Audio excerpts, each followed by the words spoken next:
விடாமுயற்சி சும்மா ட்ரெய்லர் தான், அடுத்து வெளியாக போகும் அதிரடி அப்டேட். நடிகர் அஜித் குமார் நடிப்பில் வெளியாகியிருக்கும் விடாமுயற்சி படம் பொதுவான சினிமா ரசிகர்களின் கவனத்தை அதிகம் ஈர்த்திருக்கிறது. அஜித் மாஸ் காட்ட வேண்டும், பஞ்ச் டயலாக் பேச வேண்டும் எதிர்பார்த்த ரசிகர்களுக்கு மட்டும்தான் இந்த படம் கொஞ்சம் ஏமாற்றம் என்று சொல்ல வேண்டும்.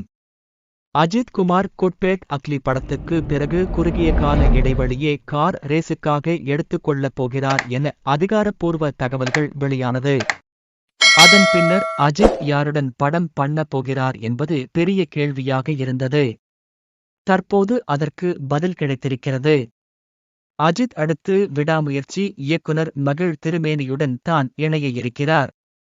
விடாமுயற்சி படத்தை அவர் எடுத்துக் கொடுத்த விதம் அஜித்துக்கு ரொம்பவும் பிடித்து போய்விட்டதாம். இந்த கதை மக்களுக்காக அஜித் விரும்பி நடித்த கதை. அடுத்து மகிழ் திருமேனியின் ஸ்டைலில் அஜித் நடிக்க இருக்கிறார். அது மட்டும் இல்லாமல் என்னை அறிந்தால் படத்தில் அஜித்துடன் ஸ்டைலாக மோதிய விக்டர், அதாவது அருண் விஜய் இந்த படத்தில் வில்லன் கேரக்டரில் நடிக்க இருக்கிறார். குட்பேட் அக்லிக்காக அஜித் வாங்கிய முரட்டு சம்பளம். மைத்ரி மூவி மேக்கர்ஸ் தயாரிப்பில் அஜித் குட்பேட் அக்லி படத்தில் நடித்து முடித்துள்ளார். ஆதிக் ரவிச்சந்திரன் இயக்கத்தில் வரும் ஏப்ரல் 10 படம் ரிலீஸ் ஆகஸ்ட் இருக்கிறது.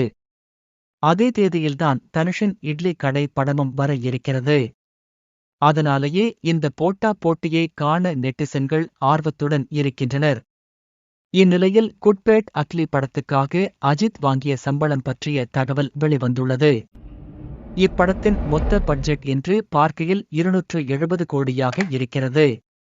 அதில் பாதிக்கும் மேல் அஜித்தின் சம்பளம், அதாவது தயாரிப்பாளர் கணக்கு பார்க்காமல் 163 கோடி சம்பளத்தை தூக்கி கொடுத்துள்ளார்.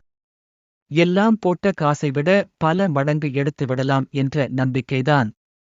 அதேபோல் இயக்குனருக்கு 10 கோடி சம்பளம் கொடுக்கப்பட்டிருப்பதாக தகவல்கள் கசிந்துள்ளது.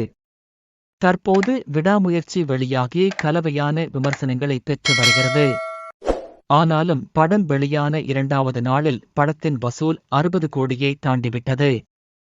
அந்த வகையில் குட்பேட் அக்லி மிக பெரும் வசூல் சாதனை செய்யும் என இப்போது சினிமா விமர்சகர்கள் கூறுகின்றனர். அது மட்டும் இன்றி பிப்ரவரி 14ஆம் தேதி படத்தின் டீசரும் வர இருப்பது குறிப்பிடத்தக்கது.